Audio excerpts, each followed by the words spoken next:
Bom, então eu vou agora dar início a essa segunda parte da aula de hoje com os nossos dois convidados, o Gustavo Lopes, que é gestor do Parque Estadual do Jaraguá, e o Maurício Mack, que é do educativo do parque.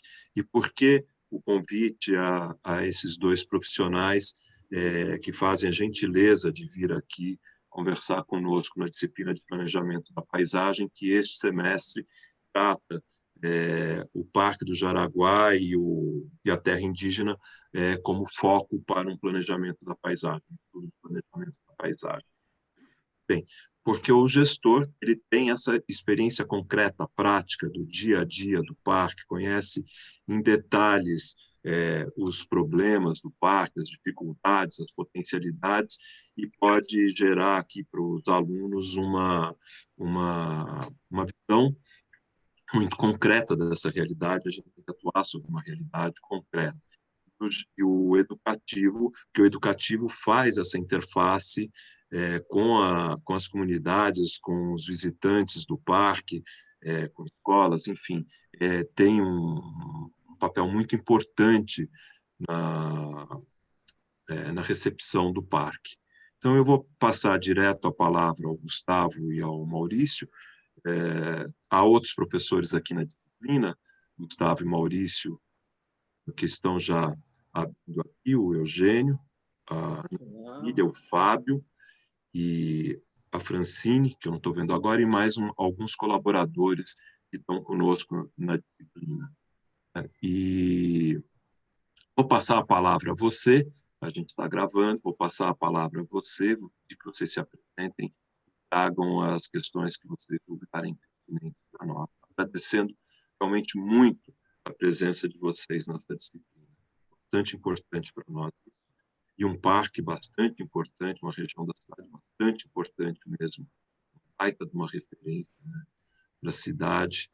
Então, Gustavo, muito obrigado, Maurício, muito obrigado, e vocês estão com a palavra. Professor Euler, eu que agradeço o convite, fico honrado em ter essa oportunidade de trazer a vocês aqui um pouquinho do Parque Estadual Jaraguá. Eu estou na gestão do parque desde 2016, trabalhei muito tempo no Parque Estadual Cantareira e fiquei muito honrado quando surgiu o convite de eu assumir a gestão aqui do Parque Estadual Jaraguá. É uma unidade de extrema relevância para o conjunto de unidades aqui da região metropolitana de São Paulo, com grandes desafios, né? É uma unidade que ela tem uma dinâmica muito diferenciada. Dentre os programas que a gente pode destacar, o uso público e proteção são os que mais exigem da gestão da unidade, né? O parque ele recebe o maior número de visitantes de toda a região metropolitana de São Paulo. Nós chegamos a atender em 2017 um número de aproximadamente 500 mil visitantes durante o ano.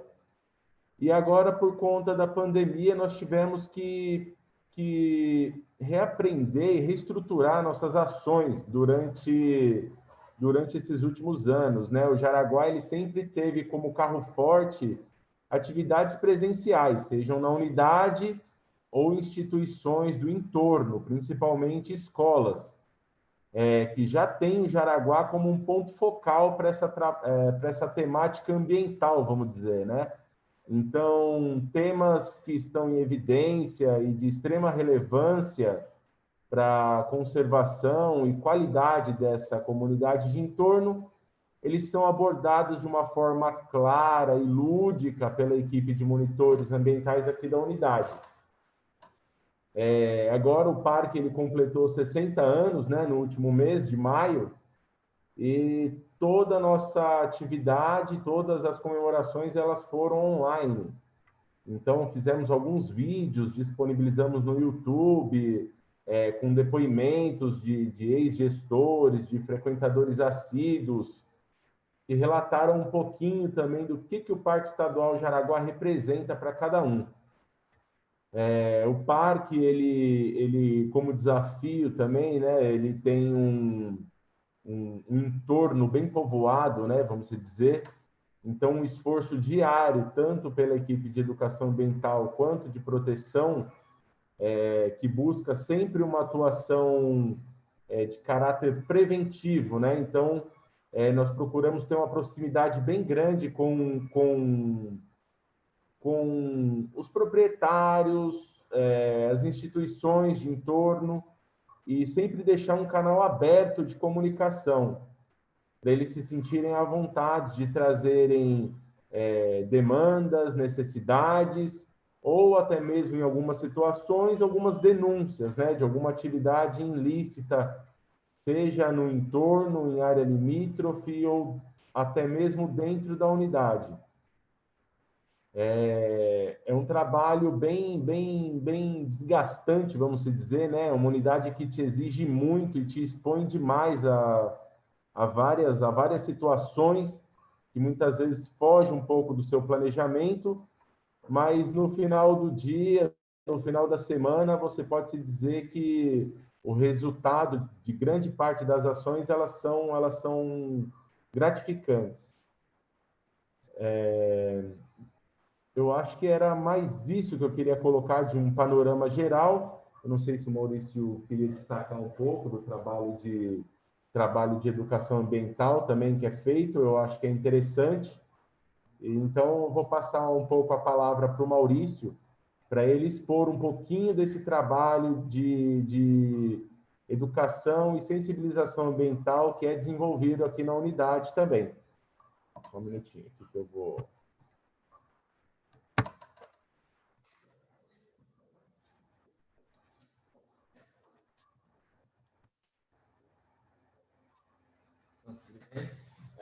Bom, eu sou Maurício, né? Como o Gustavo falou, eu sou monitor ambiental aqui do Parque Estadual Jaraguá desde o ano de 2017. Entrei como estagiário, fui efetivado como monitor. Sou formado também pela Casa, fiz lazer e turismo pela USP Leste. E o nosso trabalho aqui enquanto monitor ambiental e o trabalho de educação ambiental que a gente exerce aqui é muito ligado à orientação. Então, a gente faz todo um trabalho diário, né? Conversar com o visitante, passar as orientações no tete-a-tete, né? Então, assim, haja visto as ações que acontecem dentro daqui, né? Pelo fato da gente ser uma das unidades de conservação com o maior número de visitantes anuais, né? Então, esse nosso trabalho ele é bem recorrente, né? Ele é bem diário. Mas também a gente exerce também atividades nas escolas do entorno. Eu gosto muito de destacar um trabalho muito bacana que a gente fez, por exemplo, no ano de 2018, que foi quando a gente teve a questão do surto de febre amarela silvestre, né, no estado de São Paulo, e o nosso trabalho foi muito de orientação das comunidades do entorno. Então, a gente ia em escolas, e assim, para vocês terem mais ou menos uma noção, era de atendimento de pelo menos 2.000 crianças por dia, né? Então, a gente ia passar o dia inteiro na escola, a gente fazendo palestras, fazendo jogos, brincadeiras, para tentar elucidar, né? Para tentar mostrar para as crianças mais ou menos alguns contextos, né? Então, mostrar, por exemplo, que há alguns animais que às vezes eles acham que como se diz, talvez não fossem aliados deles, mas que na verdade são aliados, né? Então, trabalhar com a questão dos primatas não humanos, né? Então, dos macacos, falar um pouco sobre os aracnídeos. Então, assim, todo esse trabalho, né, que a gente faz, desculpa, tem sido muito importante, né? E assim, bem dizer que no dia a dia a gente também vê o impacto disso. Então, seja na visitação pública, quando as crianças também chegam, comentam, poxa, tio, você foi na minha escola, né? Lá em casa aconteceu um episódio assim, assim, assado, né? Então, bem dizer assim que existe um resultado que a gente acaba recebendo, né? Dessa forma, de maneira não muito formal, mas existe sim esse retorno. Cabe ressaltar também que a gente faz toda a questão também de comunicação visual, então, confecção de placas, confecção placas pirografadas, né, nós mesmos que fazemos, a gente separa o material, a gente pega o pirógrafo, faz os moldes, que principalmente na questão, por exemplo, desde identificação de espécies nativas, né, da Mata Atlântica, como também de orientação, falar sobre, por exemplo, o ciclo do ouro, também a parte histórica, cultural da unidade é muito importante, né? Porque não podemos esquecer que uma unidade de conservação, eu sempre gosto de dizer que a gente trabalha em um tripé, né? Que é a parte da proteção ambiental, a parte da pesquisa, mas também de uso público. E, assim, bem dizer que Jaraguá, em âmbito de uso público, é um dos pontos mais a ser destacado, né?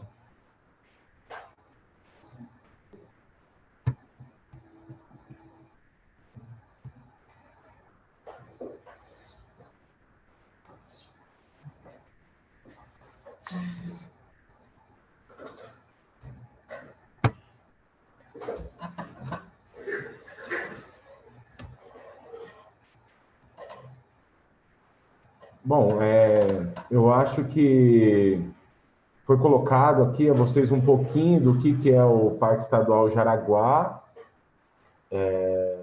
uma apresentação bem rápida, né? Mas a gente segue à disposição, caso vocês tenham alguma questão específica aí, a ser melhor detalhada, a gente segue à disposição aqui.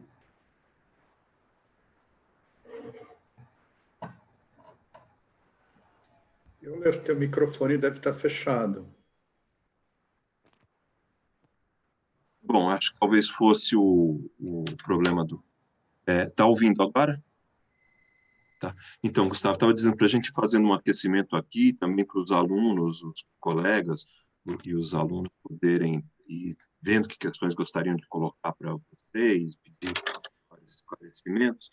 Eu só perguntaria quais são, assim, os principais valores, as principais potencialidades do parque, né, na experiência de vocês.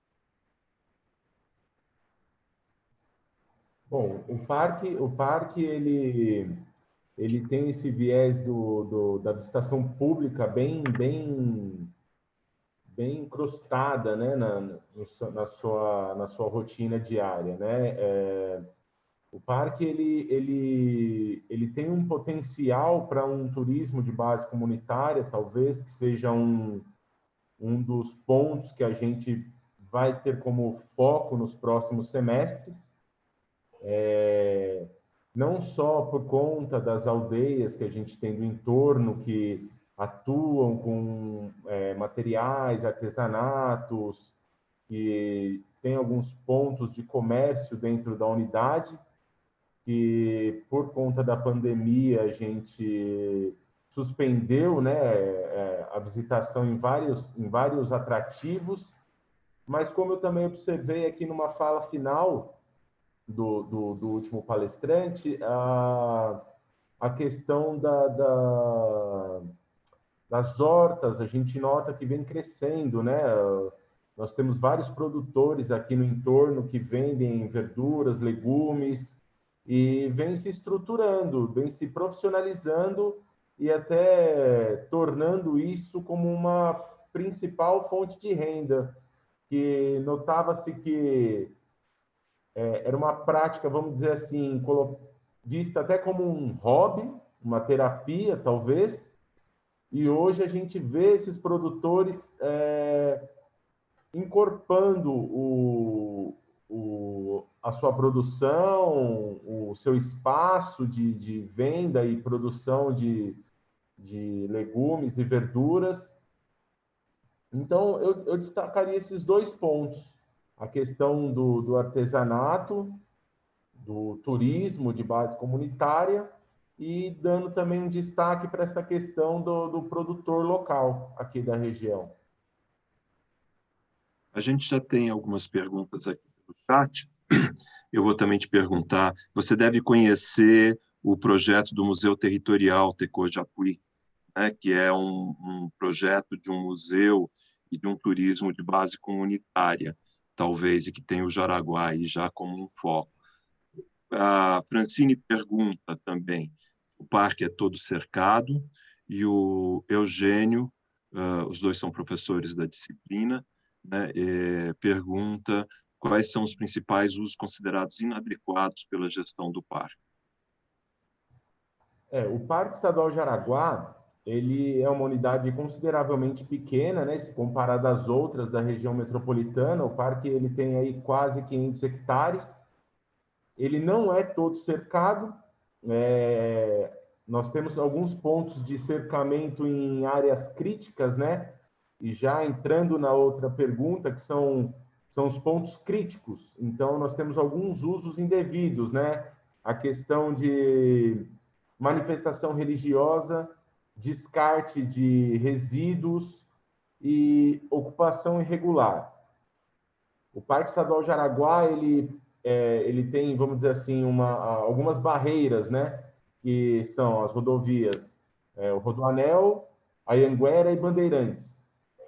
Então, por conta da facilidade de acesso dessas rodovias, a gente acaba, em alguns pontos, tendo como referência já um ponto viciado de descarte de resíduos, um destaque para quadros de motocicletas, carcaças de veículos, muito provavelmente provenientes de furto e roubo. Em alguns pontos da rodovia Anhanguera, existem acessos e trilhas secundárias que as pessoas usam para manifestação religiosas. Então, é feito um bosqueamento da área, um pisoteamento excessivo em alguns pontos de regeneração natural, que descaracteriza, né? Se cria um ambiente desfavorável do ponto de vista da conservação, acúmulo de resíduo, pichações. Então, nós temos um trabalho aí em conjunto com a Polícia Militar Ambiental para inibir o uso e o acesso dessas áreas. Nós temos uma atividade aqui na unidade, ela é chamada DGEM, né, que é a folga trabalhada do policial. Então, ela segue uma escala semanal e todas as ações elas são direcionadas para essas áreas consideradas como pontos críticos. Então, o policial ele tem a possibilidade de, muitas vezes, trabalhar de uma maneira preventiva, não corretiva, né? Não se deparar já com impacto. Então, é muito legal você ter a imagem do parque e a imagem da Polícia Militar Ambiental numa ação em conjunto e orientando, porque muitos desses visitantes, principalmente que usam para manifestação religiosa, né? Eles desconhecem a questão da unidade de conservação, a finalidade, os benefícios, a importância. Então, numa conversa bem aberta, bem amistosa, a gente expõe essa problemática para a unidade, né, que é esse uso indevido, e pede a colaboração e a disseminação da informação na própria igreja. Então, de alguns pontos que nós tínhamos já mapeados, já tem 2 que a gente nota que não vem recebendo o mesmo fluxo de visitação, né? Vamos colocar assim, né? Então, nota-se que a vegetação ela já está encorpando um pouco mais nesses locais. E a questão do resíduo, a viatura passando de uma maneira rotineira, em horários aleatórios, isso acaba inibindo muito. Então, o último registro que a gente teve de descarte de resíduo num ponto que a gente considera já um ponto viciado, né? Foi em 2019, em novembro de 2019, numa rodovia, num acesso pela rodovia Anhanguera, que tem pouquíssimas moradias ali. O pessoal fazia o uso desse espaço para descarte de resíduos e hoje, por conta dessas ações, vamos dizer assim, a gente notou que os descartes eles diminuíram muito. Gustavo, Há também uma pergunta da Francine, se o Conselho Gestor tem se reunido e se tem participação efetiva na gestão do parque. E eu gostaria que você puder desse um norte também da implementação e da atualização do plano de manejo, porque a gente teve uma apresentação do plano aqui também. Bom, o Conselho Consultivo do Parque Estadual Jaraguá, ele sempre foi bem participativo. Eu gosto de expor todas as dificuldades, acertos, propostas para esse conselho, porque desde o meu primeiro dia aqui na gestão do Parque Estadual Jaraguá, eles sempre se colocaram à disposição para debates, contribuições, e como resultado nós tivemos vários ordenamentos aqui na unidade bem-sucedidos, né? É uma unidade que, por conta dessa visitação intensa, é muito difícil você elaborar uma ação, uma linha de ação, sem ter uma rejeição muito grande, né? Então, nós conseguimos aí, com contribuições diretas do Conselho, ordenar vários usos aqui do Parque Estadual Jaraguá, com destaque para a Estrada Turística do Jaraguá, que hoje nós segmentamos os grupos com horários. Isso diminuiu muito os acidentes e as reclamações por parte dos frequentadores. O Jaraguá, para quem não conhece, ele teve uma gestão compartilhada, né? Então, tinha a Secretaria do Meio Ambiente na época e a Secretaria de Esporte e Turismo. E como herança, nós temos algumas estruturas aqui que não são vistas em outras unidades de proteção integral, como quadra poliesportiva, pista de skate, churrasqueiras. E em 2017 nós conseguimos reformar essas estruturas e, através de portaria normativa elaborada e aprovada dentro do próprio Conselho Consultivo da unidade, nós temos hoje um esquema, um procedimento de liberação dessas estruturas, né? Principalmente a churrasqueira. Então, feito um agendamento prévio, a churrasqueira ela fica reservada para o visitante, o monitor ele faz um checklist junto ao responsável das estruturas, ele assina esse documento, no final da atividade a estrutura ela é toda conferida, vê se não tem nenhum dano, nenhum material foi danificado ali durante a prática, e isso garante uma conservação um pouco mais efetiva, né? As estruturas elas eram muito precárias, e hoje a gente nota que desde a entrega até hoje as estruturas elas estão plenamente em condições de uso.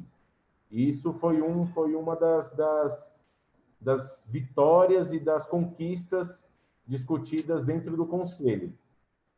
O plano de manejo da unidade, ele passou um pouco do prazo, né, da sua revisão, e com base na dinâmica diária da unidade, das demandas que vem surgindo, da expansão dos centros de entorno, alguns pontos a gente nota que precisam ser discutidos para uma melhoria e até um embasamento nas linhas de ação dentro da gestão da unidade.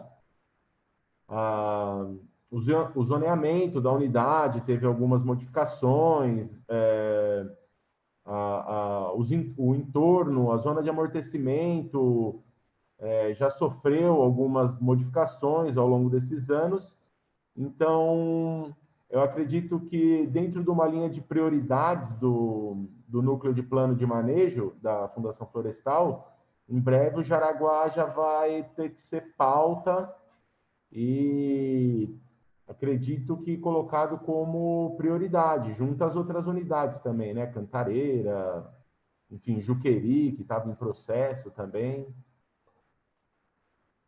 Vocês têm um documento que especifique essas necessidades já identificadas? A gente trabalha com uma planilha, com os apontamentos do plano, né, e as linhas de ação que têm que ser desenvolvidas em cada programa. Muitas são desafiadoras para a gestão, né, não dependem só da articulação da gestão, envolvem vários outros setores, outras instituições, mas a gente tem um documento com o status de cada linha de ação, atendida, em percurso, estamos aí tentando, se esforçando para atender, e não atendida. Esse documento é público, é disponível? É um controle interno nosso. Interno. A gente utiliza para as ações de gestão do nosso dia a dia, mas a gente pode disponibilizar. O que seria bom para a disciplina, por exemplo, seria pontos que vocês já identificaram que precisam de uma revisão no plano, alguns pontos, se vocês tiverem, isso nos ajudaria bastante também nas análises. Sim. Eu vou, se vocês puderem ceder, a gente está em contato, a gente vê isso. Entraram mais perguntas aqui agora, o pessoal começou a se animar, viu, Gustavo? Então, entraram aqui, eu vou ler algumas perguntas que entraram, vou ler duas próximas. Quais as dificuldades enfrentadas na gestão, que é da Suerda, na gestão e retomada de visitação no parque durante a pandemia? Quais mudanças antes e nesse momento pandêmico? A Suerda é moradora, inclusive, da região, né? E o Baixo pergunta, eu vou ler essas duas, depois eu acho que tem duas outras que entram com outro tema, como é o comportamento desse público de 500 mil visitantes em relação à degradação do ambiente? Se é um público educado, sensível, talvez, ou se há muitos problemas. Uma parte eu acredito que você já falou, mas talvez pudesse explicar mais nesse acesso, né? São duas perguntas que entraram aqui, da pandemia, né, e da questão do impacto dessa visitação, do comportamento desses visitantes. Bom, maravilha, ótimas perguntas, né? Essa primeira eu acho que vem sendo a mais desafiadora. Eu, como gestor aqui do Parque Estadual de Araguá, eu sempre coloquei essa questão da pandemia como atenção total. Muitas vezes a gente nota uma falsa preocupação geral, né? Acham que é uma situação que máscara e álcool em gel resolve todo o problema, né? E o Jaraguá, por conta dessa visitação intensa, sempre me preocupou muito a questão da saúde e integridade, não só dos visitantes e frequentadores, mas dos funcionários. Frente a isso, nós tivemos 2 casos positivos de Covid, onde os funcionários apresentaram sintomas moderados, graças a Deus já estão todos bem, mas para vocês terem uma ideia, uma unidade que recebia 500 mil visitantes por ano, do segundo semestre do ano passado, nós atendemos um pouco mais de 25 mil visitantes previamente agendados, né? E agora, nesse primeiro semestre, até a semana passada, nós estávamos na casa dos 36 mil. Ainda não fechamos o semestre, mas nota-se aí um aumento de visitação. Então, o discurso ele é sempre alinhado, a preocupação em dar uma informação sucinta e clara para o visitante na hora da entrada e do acesso, ela é tida como prioridade, porque uma das dificuldades é a aceitação disso, né? Então, muitos visitantes, eles têm o público como uma estrutura que não precisa ter normas, regras e procedimentos. É rotineiro o visitante chegar e falar: o parque é público, eu vou entrar. Então, contornar isso sem se expor é uma dificuldade muito grande. De modo geral, a gente avalia a situação como boa, como positivo, né? Com base até nos casos aí que testaram positivo aí para Covid, né? Nós avaliamos a nossa ação como bem-sucedida, vamos colocar assim, mas é um desafio muito grande. As ações do Jaraguá, elas são presenciais. O público, eles vêm aqui na administração, eles vêm na monitoria e questionam e buscam esclarecimentos, propostas. E eu acho importante ter esse feedback do visitante, do frequentador. É com base nisso que nós vamos elaborando nossas estratégias e as ações. Mas, realmente, o desafio com essa pandemia ele foi gigantesco.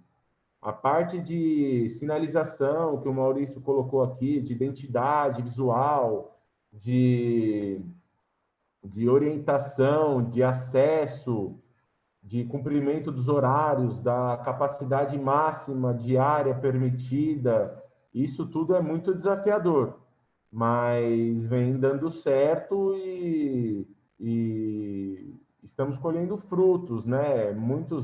Muitos visitantes eles relatam uma satisfação, colocam como um ponto positivo o parque está aberto. Nós temos a consciência da importância que o Jaraguá representa, né? Não só para as comunidades de entorno, mas para a região metropolitana em si. Então, em momento nenhum, nós colocamos a pandemia como obstáculo, mas sim um desafio de ordenar esse acesso e esse uso. Hoje, atualmente, apenas a estrada turística do Jaraguá, que leva até o pico e as antenas, está liberada.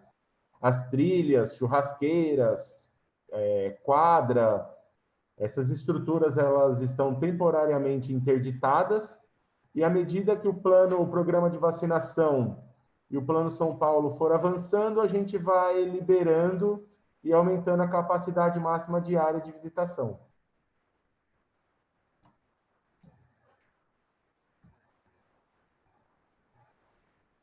Tem agora mais 4 perguntas, 3 delas com relação à terra indígena e o parque, e uma sobre o manejo natural do parque. Eu vou ler elas na ordem que elas vão aparecendo, mas vou juntar as que tratam da terra indígena.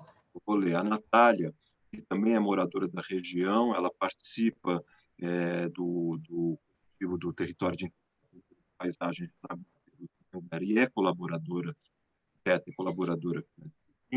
participou dos planos regionais. Ela pergunta sobre a sobreposição da terra indígena do Jaraguá com o parque, se há representante da população indígena no conselho, ou como está sendo feito esse diálogo. A Francine, nossa professora aqui também, pergunta: você acha que é possível integrar a terra indígena ao parque? Quais seriam os caminhos para melhorar as condições para que isso ocorra? E a outra pergunta, essas 2 perguntas estão bem próximas. A outra pergunta é sobre, eu faço na sequência porque ela coloca uma outra questão, menos estrutural. Bom, primeiro, a comunidade indígena, eles têm cadeira no nosso conselho. Por muitos anos, eles participavam das reuniões como ouvintes, não tinham representantes, não tinham a palavra, né, vamos dizer, poder de voto, vamos colocar assim. E desde 2017, nós conseguimos incluí-los como conselheiros. Eles tomaram posse e tinham poder de voto, da palavra e tudo mais. Antes disso, apenas a FUNAI participava das nossas reuniões. Nós temos um contato bem aberto com algumas lideranças, né? O Tiago, que eu tenho como uma das referências da comunidade Guarani, ele que vai compor a cadeira do nosso conselho agora, né? Ele ele é uma liderança bem articulada, bem engajada com a cultura, com as problemáticas. Então, eu acho que ele vem a contribuir e expor de uma maneira bem clara a todos os conselheiros os desafios da comunidade guarani no entorno do Jaraguá. Tem a Sônia também, que é uma pessoa dedicadíssima à cultura.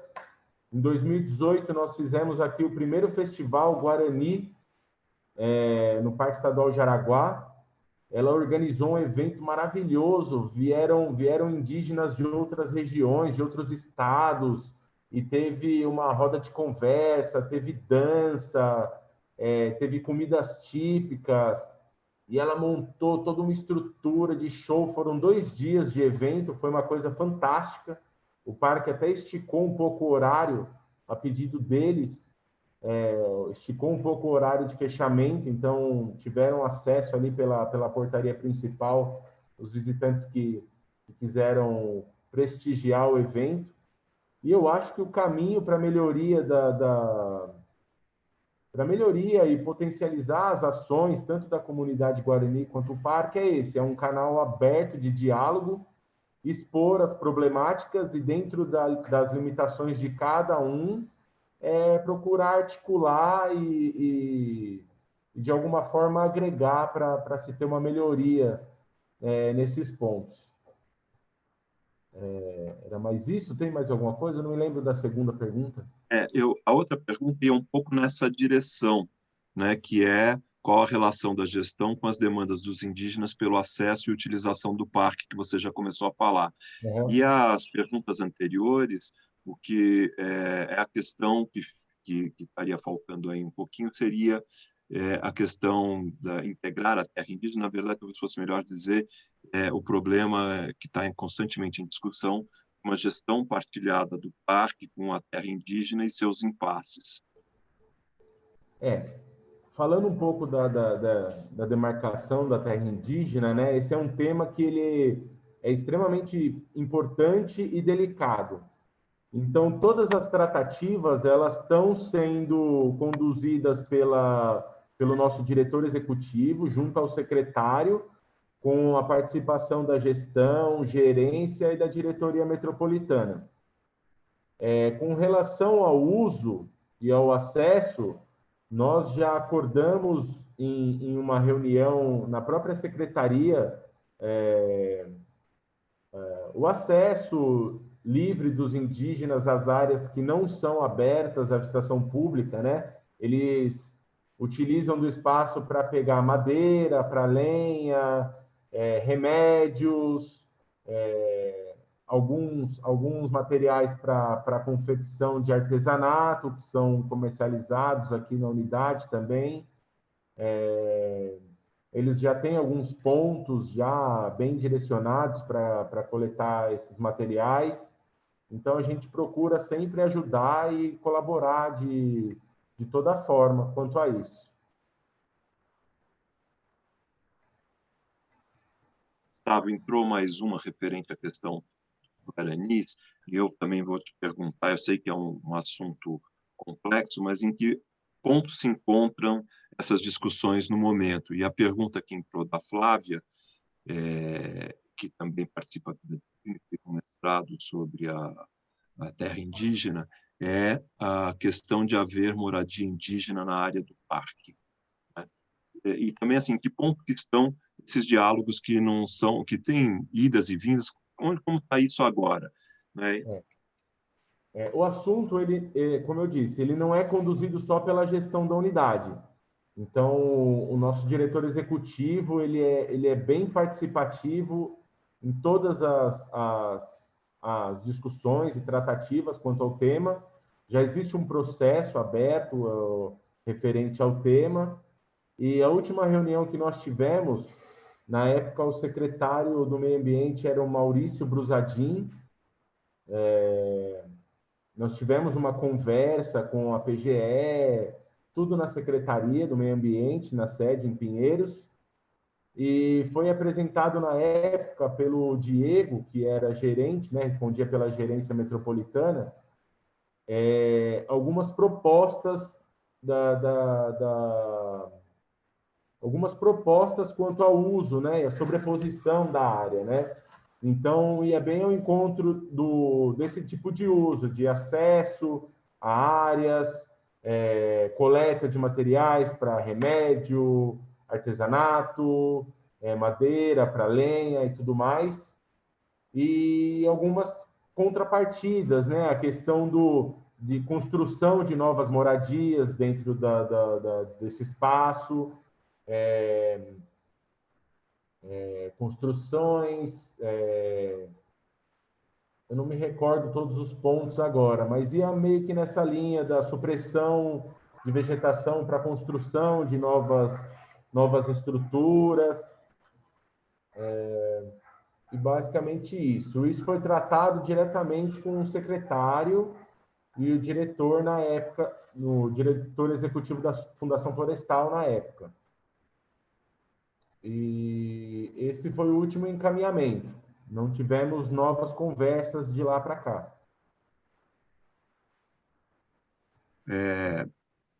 Bem, é bastante importante que a gestão dialogue, né, tenha uma boa relação nessa vizinhança tão importante, e tem essas outras instâncias realmente, né? Eu acho que a gente tem uma certa expectativa de que esses diálogos possam se aprofundar, entendendo que as questões de unidade de conservação e a importância da cultura guarani são difíceis, são complexas. E eu vou, então, passar para outra pergunta que surgiu aqui, que é mais uma questão do manejo do parque, do seu natural, a gente poderia pôr ela dentro desse tema. A pergunta é do Vitor, que é aluno da disciplina também, e pergunta: como funciona a gestão do parque quando ocorrem queimadas naturais? Ele pergunta também qual a relação com o turismo do parque e diminui o fluxo de pessoas ou não durante essas queimadas. A gente podia emendar isso a questão do turismo de base comunitária que você colocou, que tem grande interesse para os movimentos, já estão sendo desenvolvidas essas questões, e há nesse momento planos, acho que tanto do governo do estado quanto da prefeitura, para a questão do turismo na região, né? Grandes planos de turismo na região, não sei se você está acompanhando. Mas a primeira questão que o Vitor coloca é esse, do manejo natural no caso das queimadas. Esse também é um ponto que sempre preocupa não só o Parque do Jaraguá, mas todas as outras unidades, né? Principalmente da região metropolitana. Época de estiagem, agora fica todo mundo com o cabelo arrepiado, né? Agora começam as temporadas de balões, limpeza de pasto, o pessoal tem a cultura ainda, a prática de queimar o lixo. Então, o Parque Estadual Jaraguá e as unidades aqui da região metropolitana, eles têm um documento que chama PPCIF, Plano de Prevenção de Combate a Incêndios Florestais, que é uma análise, um planejamento desse vetor de pressão, né? Então, nesse documento é detalhado os pontos críticos, potenciais parceiros, rotas de acesso, coordenadas, histórico de fogo. E esse documento ele vem para complementar o programa do governo do estado, da Fundação Florestal, que é o Corta-Fogo. O Corta-Fogo é um programa que tem como carro forte a prevenção e o combate a incêndios florestais. E nos últimos anos, ele vem pleiteando junto à Câmara de Compensação Ambiental um aporte financeiro para aquisição de equipamentos, EPIs, veículos, contratação de brigada temporária, de bombeiros civis.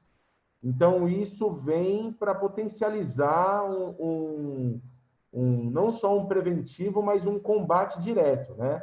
O Jaraguá ele tem um organograma para combate a incêndios florestais. Então, a unidade ela dispõe de uma caminhonete 4x4 equipada com uma motobomba e um reservatório de água de 500 litros. Temos algumas bombas costais, né? Aquelas mochilas de água, abafadores, fardamentos, facão, enxada, que serve não só para o combate direto ao fogo, né? Para se trabalhar direto na ocorrência, como também para elaborar estruturas preventivas, né? Como é o caso do acero. Então, em alguns pontos que a gente já tem um histórico de queimada, nós estruturamos essas áreas com acero. O acero para quem não conhece, é como se fosse uma passagem, vamos dizer, né? Então, é uma rua, vamos dizer assim, é um arruamento com uns 2 ou 3 metros de distância de uma gleba a outra, que tem essa finalidade de não deixar o fogo passar de um lado para o outro. Então, o ano passado, nós fizemos aí, em média, 3,6 quilômetros de acero em pontos estratégicos da unidade, e, como resultado, nós tivemos o impedimento dessas ocorrências, né, desses focos de passar de uma gleba para outra. O último incêndio que nós tivemos aqui no Jaraguá foi em 2019. Foi um fogo grande, ele queimou boa parte do pico do Jaraguá. Então, nós tivemos aí a perda de alguns hectares ali por conta do fogo, né? Ali é uma área bem complicada por conta do relevo, o vento muito forte. A área fazia aí praticamente 10 anos que não queimava. Então, foi uma ocorrência que se estendeu por quase toda a noite. A gente conseguiu terminar a ocorrência por volta de umas 11 horas da noite.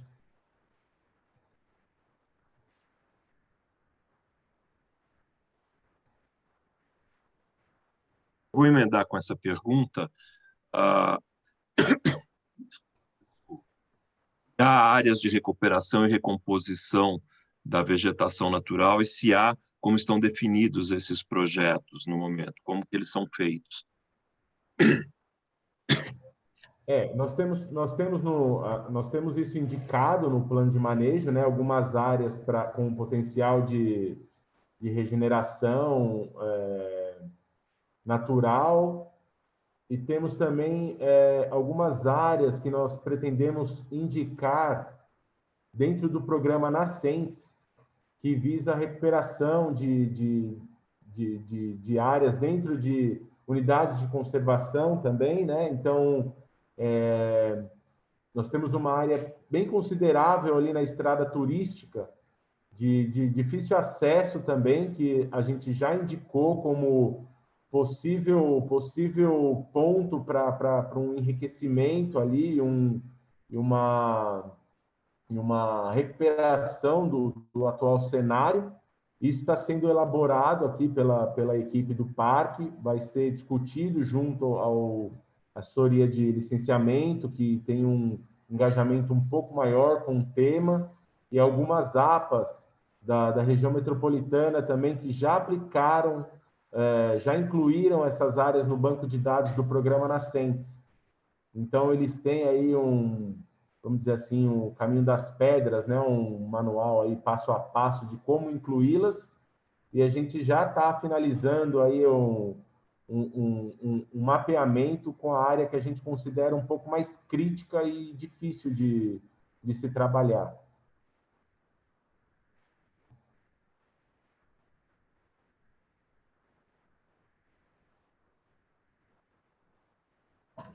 Sempre esqueço de apertar esse botãozinho. A Suerda coloca um questionamento, retomando a pergunta que ela havia feito antes, da questão, eu vou ler as duas coisas, e a Ana Cecília também traz uma questão bastante preocupante nesse momento, né? Vou ler primeiro a questão da Suerda. Outros parques estão inteiramente abertos para visitação, como é o caso do Vila Lobos, respeitando as normas do período pandêmico. Por que o Jaraguá não está aberto? E depois o Eugênio responde, desculpe, problematiza a pergunta da Suerda, da seguinte forma: Suerda, sem querer responder sua pergunta, mas lembrando que o Parque do Jaraguá é uma unidade de conservação ambiental e o Vila Lobos é um parque urbano. Isso faz a diferença. Mas, de qualquer jeito, há uma decisão de gestão, me pareceu ponderada, que os elementos também que promovem maior concentração estão mais fortemente monitorados e em relação a outros. Mas, enfim, o que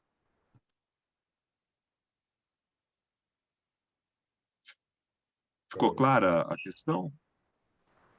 Não, ficou sim. Eu acho que, bom, o nosso amigo bem respondeu ali.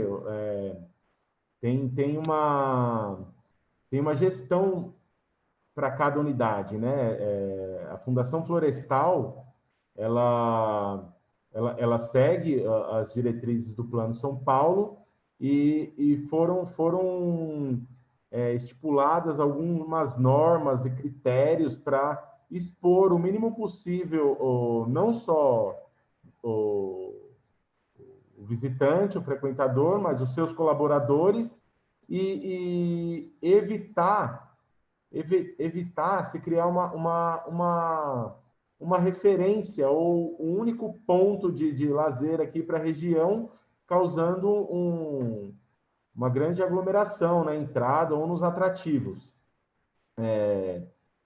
Essa parte da comunicação, ela ajudou muito, porque você trabalha com uma capacidade máxima diária e isso já entra na rotina dos frequentadores. E, como eu disse, nós temos total consciência da importância do Jaraguá para essa população. Mas é um momento de cuidado, que todas as ações elas vão ser tratadas de maneira individual e visando garantir uma segurança e um conforto para todos, mas é um momento delicado. A gente com certeza sabe que vai haver, de alguma forma, rejeição ou insatisfação por parte dos visitantes, mas eu acho que isso faz parte do desafio também. Eu acho que, à medida que o Plano São Paulo for avançando, nós vamos aumentando a capacidade máxima diária e, consequentemente, liberando os outros atrativos. A mim parece que a responsabilidade pública nessa gestão inclui a cautela, inclui a prudência nesse momento. Esse é um valor acima dos outros. Mas a inquietação da Suerda mostra também um outro problema, que é um pouco de ordem estrutural, que a demanda por lazer da população de entorno do parque, ela é muito grande e o parque passa a ser um desses grandes marcos atrativos, ou seja, seria necessário ter uma política pública de desenvolvimento também para esse entorno. Então, a gente teria que ver esses dois lados. Eu acho acertada, no caso, a decisão de restrição, mesmo que cause algum conforto, mas ela está mostrando também essa inquietação que a Suerda traz, está mostrando que a gestão não pode ser só, não é a responsabilidade do gestor, mas a gestão pública ela precisa atentar para essas necessidades. Eu vou trazer a outra pergunta da professora Ana Cecília, que tem a ver, inclusive, com eventos recentes, óbvios, né? Como o conselho gestor aborda, e poderíamos colocar o Estado também, aborda as pressões do mercado imobiliário por implantar empreendimentos de porte próximos ao parque.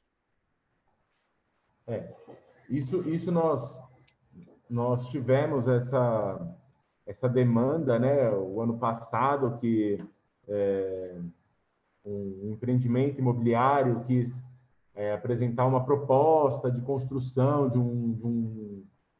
uma moradia social aqui próximo à unidade.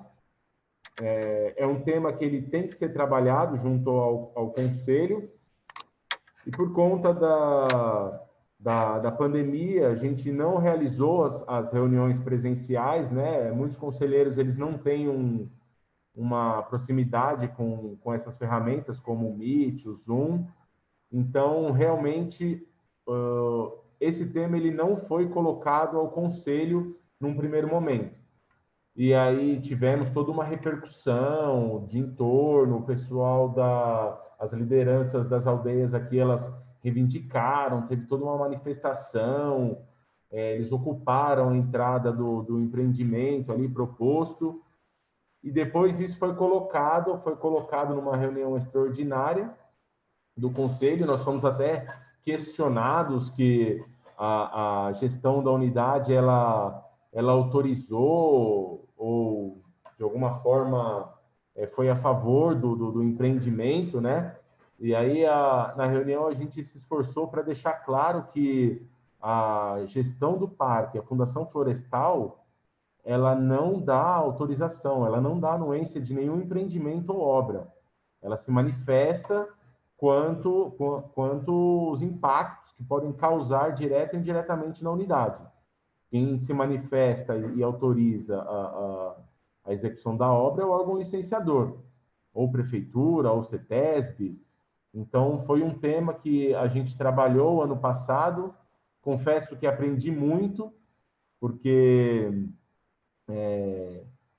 envolvemos vários setores, né? A assessoria de licenciamento, o próprio conselho, através da Maíra, que é representante da FUNAI, ela trouxe várias colocações importantíssimas.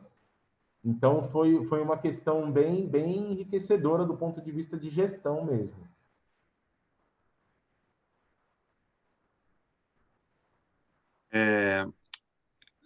A questão, e essa também poderia o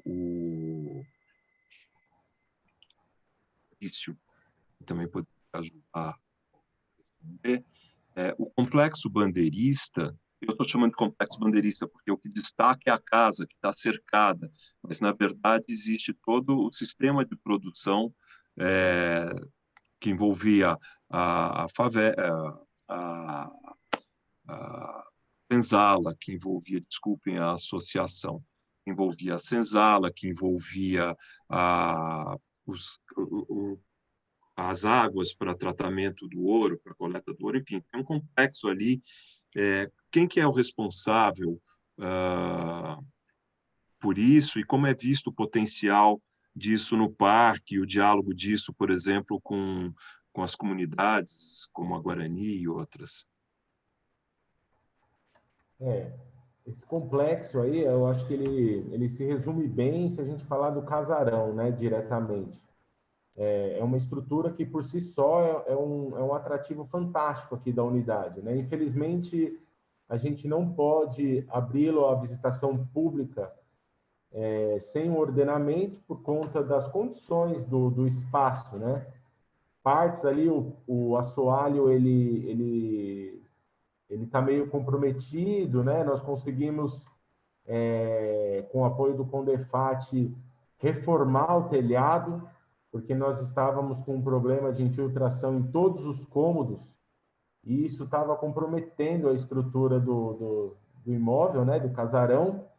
Então, nós fizemos a substituição de todo o telhado com o apoio e as orientações do Condefat, sempre respeitando os padrões da época, né? Então, foi feito um trabalho bem cuidadoso e delicado ali, para que não descaracterizasse o espaço.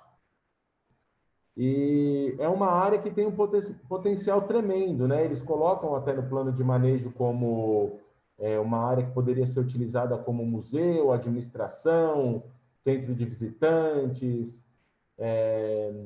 E a Fundação Florestal ela vem se esforçando também nos últimos anos quanto à questão de permissões, autorizações e concessões. O espaço ele exige uma obra de restauro, né, por conta da sua importância arquitetônica ali. Ele não tem um tombamento específico, o parque inteiro é tombado, mas em alguns cômodos ali a gente ainda tem as paredes de taipas de pilão. Então, são estruturas que têm que ser exigem um restauro, não apenas uma reforma, né? Isso dificulta um pouco do trabalho do ponto de vista econômico. Hoje nós elaboramos um plano de trabalho para a contratação de um projeto executivo para uma obra de restauro do espaço. Isso vai ser pleiteado junto à Câmara de Compensação Ambiental e a gente aguarda aí para as próximas reuniões junto à Câmara, ver se consegue pleitear um recurso e apresentar esse plano de trabalho para a contratação de um projeto executivo para realizar a obra de restauro dessas estruturas. Não só do casarão, mas o tanque de lavagem de ouro, essas estruturas de entorno dele também.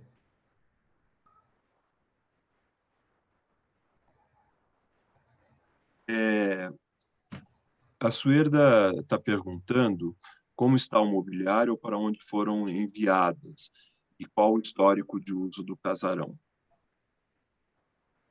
O casarão Afonso Sardinha, o último uso dele, vamos colocar assim, né? Ele foi um albergue na década dos anos 90, 2000.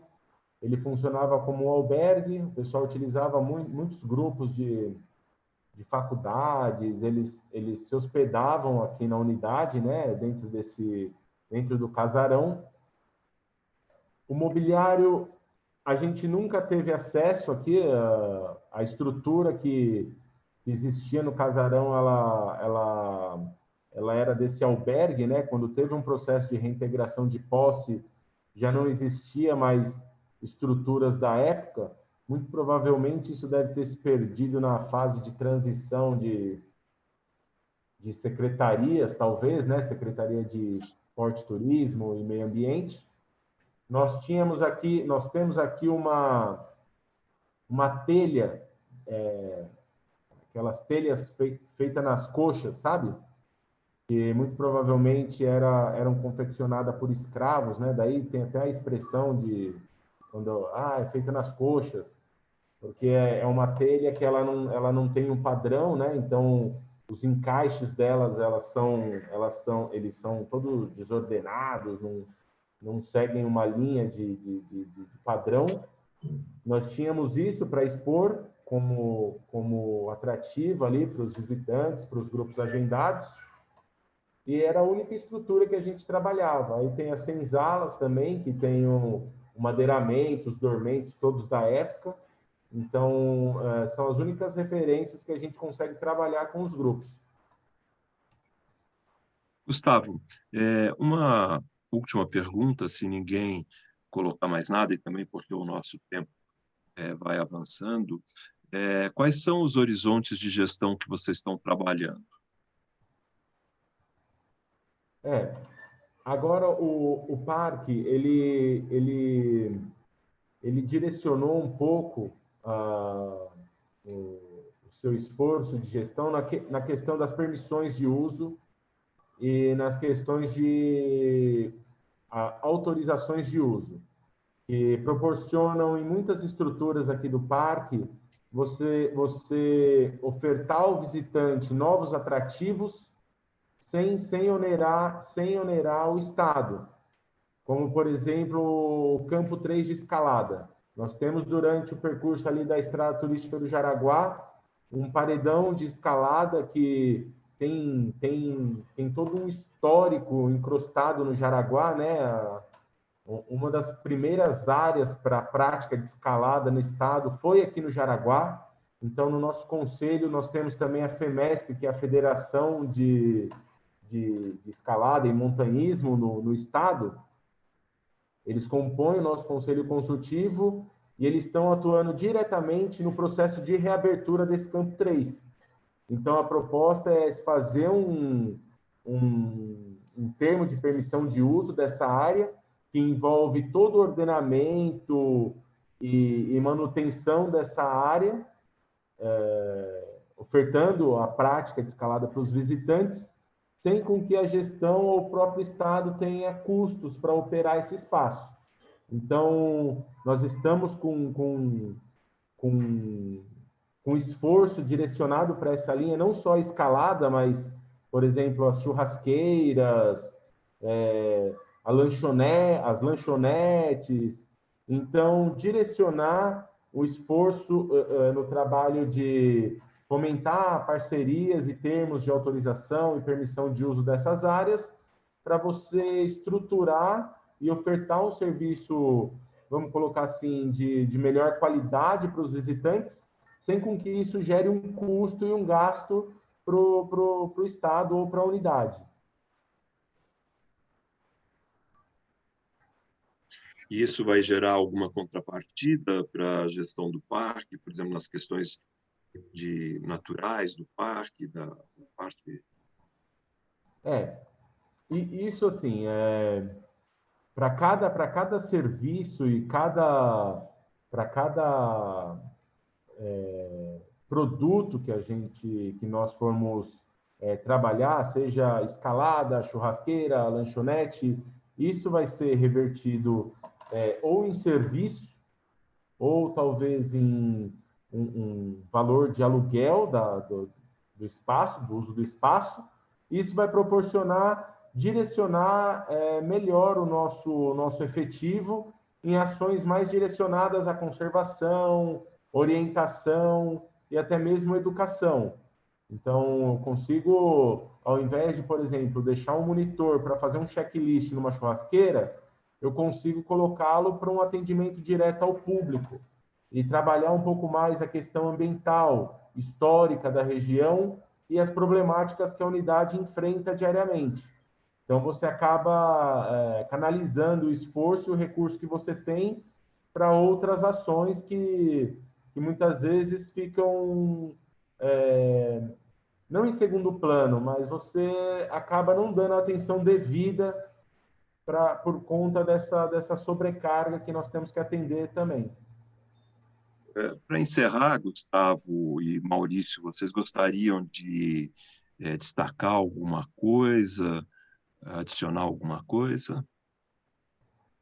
Bom, eu fico muito honrado, eu queria agradecer o convite, né? Eu entendo que esse é um momento de oportunidade de você expor as dificuldades, as estratégias, e com base nesses debates a gente consegue elaborar bons projetos, né? Saem bons frutos e uma orientação bem interessante para a gente dar continuidade nas nossas ações aqui dentro da unidade.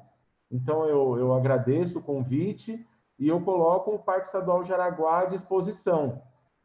Sempre que vocês quiserem, nós podemos marcar uma conversa, retomando agora também as atividades presenciais, né? Nós temos o auditório aqui que está à disposição e sempre que quiserem a gente pode colocar o tema para ser discutido a hora que quiserem também.